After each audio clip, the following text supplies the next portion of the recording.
So yun, galing ako sa Valfire, dinala ko yung aking sasakyan at ng brake at galing yan ang mahal at naglakad pa ako 10 minutes, negative 20 sa paglakad. Malapit na, konti na lang. Okay, let's go inside. Bukas ang problema ko na sa sasakyan.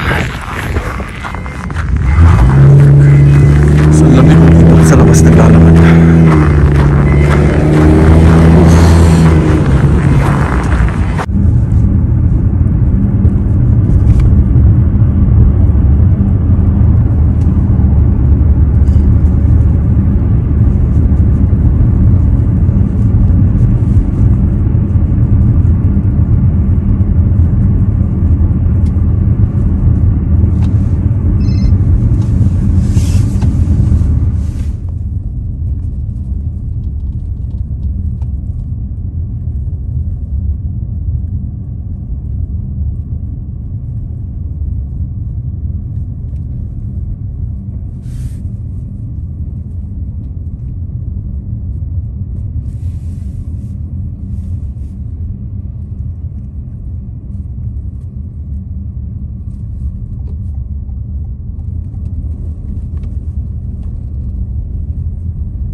So yun mga kabarako, ang dilim dito sa bahay. Mahina yung kuryente, pinahinaan ng city. Para kasi malamig pa rin ngayon eh. 9 PM nawalan bago mag 9, mga 8:30 siguro humina. So yan, dilim mo. May ilang yung mahihina na ilaw nabubuhay, yung mga mahihina ang supply. Mga 3 watts siguro yun.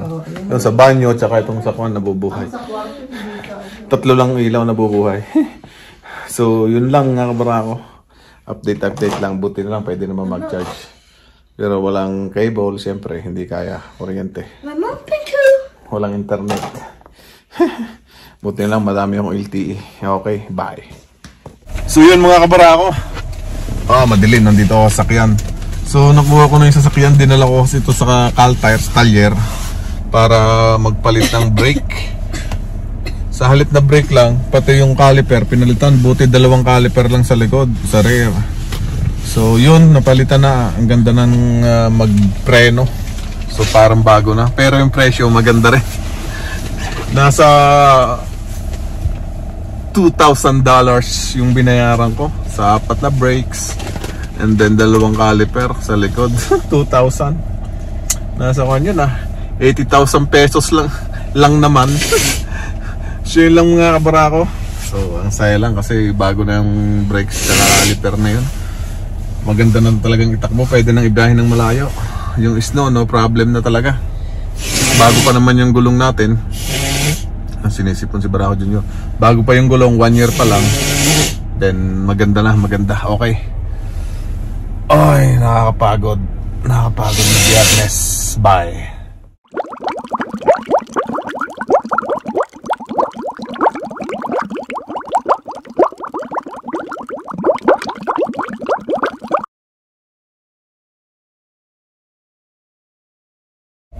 So yun mga Barako, magandang morning. So muli, nagpa-vlog tayo.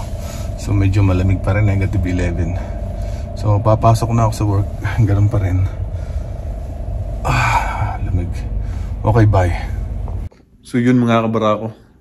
So nagpapahinga ako at meron akong kasama dito. Ayan o. Nagsha-shopping kasi si Mrs. saka yung anak ko. Nandun sa mall, nagpaiwan na ako. Or hindi nila ako sinama. Para daw bantay dito sa aso. Ayan ang aso, tuwan-tuwa dito sa tiyan ko. Habang nanonood ako ng basketball. Ayan. Ng aso. Inaantok. Say hi! Ang bait ng aso na to. Hindi po nalalagas yung balahibo nito. Hypoallergenic. Hindi ko. Basta yung kanyang balahibo hindi nalalagas. Kaya maganda. Hindi ako nakahatching dito. Kasi alagang-alaga ito ng anak ko kaya hindi rin mabaho eh. Bait yan oh.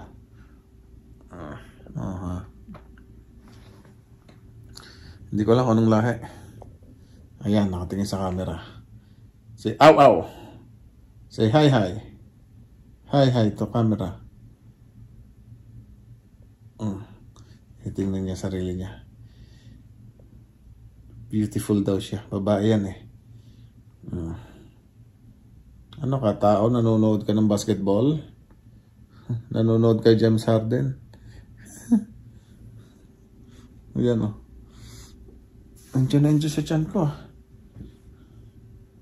Pag may naramdaman siya na tao, natahol eh. Ang liit lang yan. Ba't kaya ang tenga niya na ganun? Ayaw na yung pagalawa. Ganun ang tenga.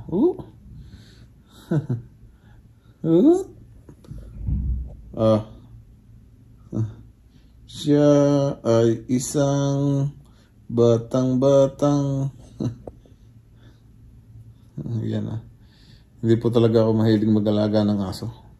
Pero wala po akong magagawa kasi rumampa na dito sa akin ng aso. Nanonood lang ako ng basketball. Nagre-relax ako. Sunday relaxing eh. Yan. Bawal kasing dalhin sa mall. Tapos malamig pa. Bawal naman sa mall, bawal din pag sa mga restaurant. Kaya mahirap din pag may aso dito. Pero pati train to, meron siyang ihian dyan. Umiihi na siya, tsaka tumatay dun sa kanyang mat. May mat siya. So inaantok ata. So yun lang mga kabarako. Bye. So yun mga kabarako, hanggang dito lang ang vlog natin. Pero shout out pala kay Brian and Melissa. Shout out. God bless. Enjoy lang dyan sa Calgary. Shout out. Maraming salamat sa panonood.